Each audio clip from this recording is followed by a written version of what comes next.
Bonjour à tous et à toutes, bienvenue sur The Weekend Spoke.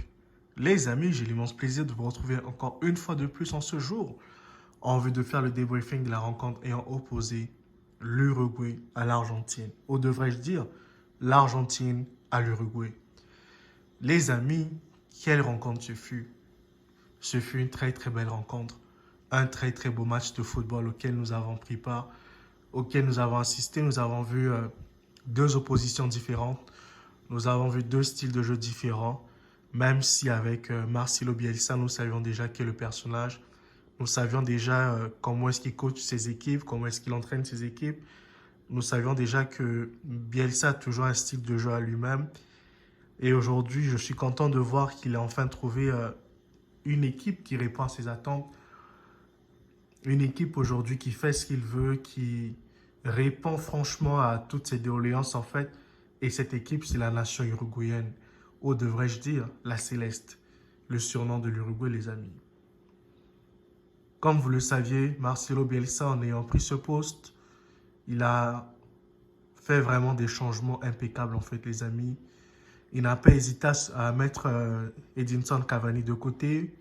Il n'a pas hésité à mettre Luis Suarez de côté. Il n'a pas hésité à mettre Abreu de côté. Il n'a pas hésité à mettre Muslera de côté. Il n'a pas hésité en tout cas à mettre tous les cadres de l'équipe uruguayenne que nous connaissions depuis fort longtemps, depuis les années 2010, qui sont toujours présents dans cette sélection.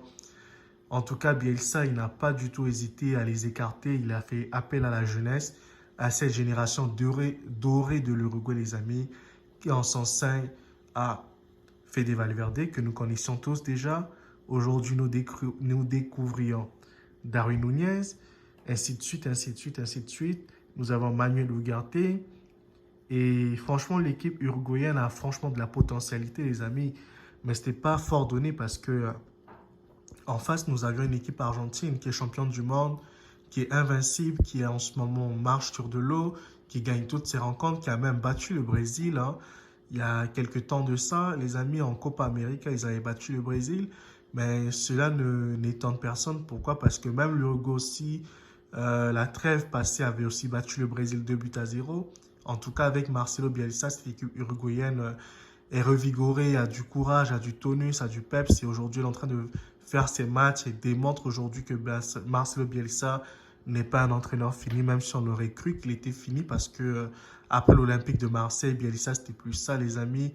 Il n'arrivait plus du tout à coacher ses équipes. C'était franchement vraiment mort pour lui. Mais là, aujourd'hui, avec la sélection uruguayenne, la Céleste, aujourd'hui, on voit que Marcelo Bielsa, c'est un entraîneur qui en a toujours sur la jambe et tout, et continue toujours de donner le meilleur de lui-même, le professeur, comme on l'appelle, parce que même Pep Guardiola reconnaît que Bielsa, c'est son professeur.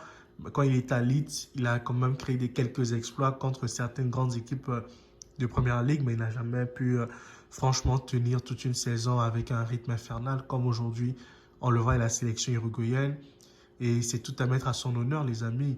Franchement, battre une équipe argentine comme celle que nous voyons aujourd'hui, qui est champion du monde, qui est en son sein le meilleur gardien du monde actuellement, Dibu Martinez, qui a Léo Messi qui vient de gagner son 8e ballon d'or, qui a Rodrigo de Paul, qui a franchement beaucoup de joueurs de talent, Enzo Fernandez, beaucoup de joueurs qui sont là, venir faire un résultat face à cette équipe avec un Julian Alvarez aujourd'hui.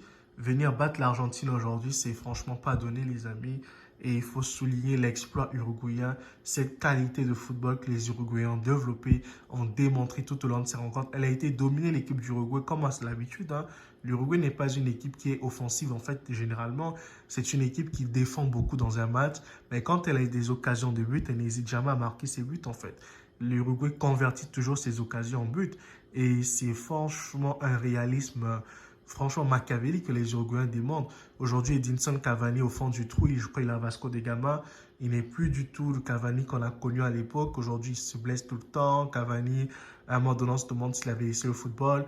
Aujourd'hui, malgré que Luis Suarez ait été appelé pour ce rassemblement, mais Luis Suarez n'est même pas rentré en jeu, les amis. C'est pour vous dire le niveau de cette équipe uruguayenne aujourd'hui. C'est-à-dire le niveau du management de Marcelo Bielsa, les gars. Il n'a pas hésité face à Messi, face à la bande argentine, championne du monde en titre, les Argentins qui sont brillants en ce moment.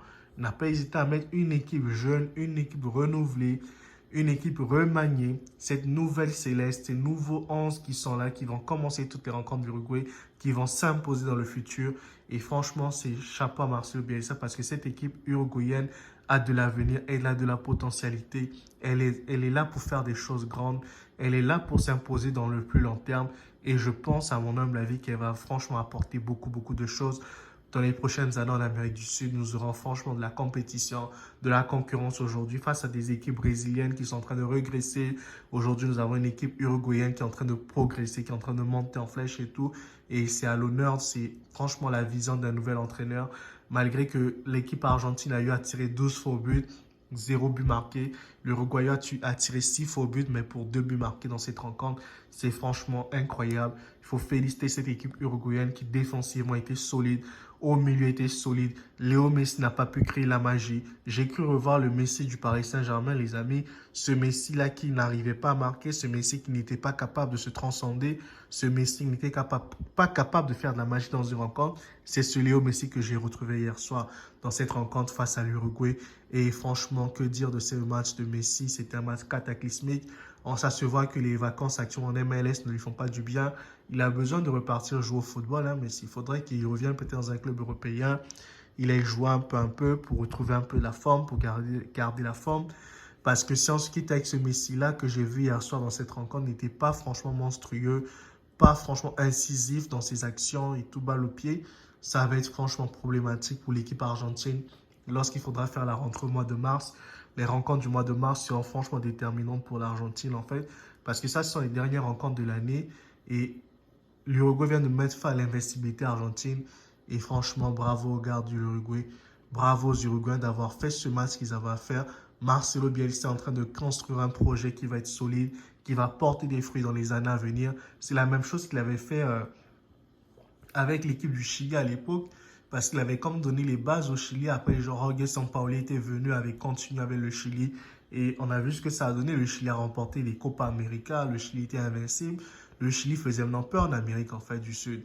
Donc c'est ce que je suis en train de voir avec cette équipe uruguayenne qui va comme progresser. J'avais plus fait cette vidéo pour mettre l'accent sur le travail de Bielsa que autre chose que de commenter un peu le match, débriefer tout ça et tout. C'était plus franchement la patte Bielsa parce que pour moi c'était un entraîneur qui était fini.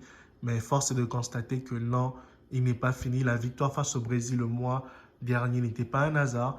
Et là, il a réédité sa performance, il a réédité encore cet exploit à nouveau de battre les champions du monde en titre, les amis. Qui plus est, vient d'avoir avec un Messi, 8 ballons d'or, les gars. C'est pas simple du tout. Une meilleure défense, une équipe qui joue, qui attaque, qui marche sur le, qui bat tout le monde en fait. Donc, c'était juste pour souligner cette performance majuscule uruguayenne et ce renouveau de l'équipe d'Uruguay. Ça donne de l'espoir.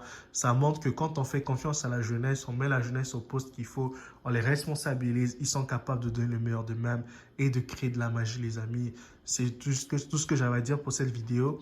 Si vous avez aimé cette vidéo, les amis, abonnez-vous massivement, commentez, partagez autour de vous afin qu'un grand nombre de personnes puissent s'abonner à The Rican Spoke. Je vous dis à très bientôt pour une prochaine vidéo. Ciao, ciao, ciao, guys.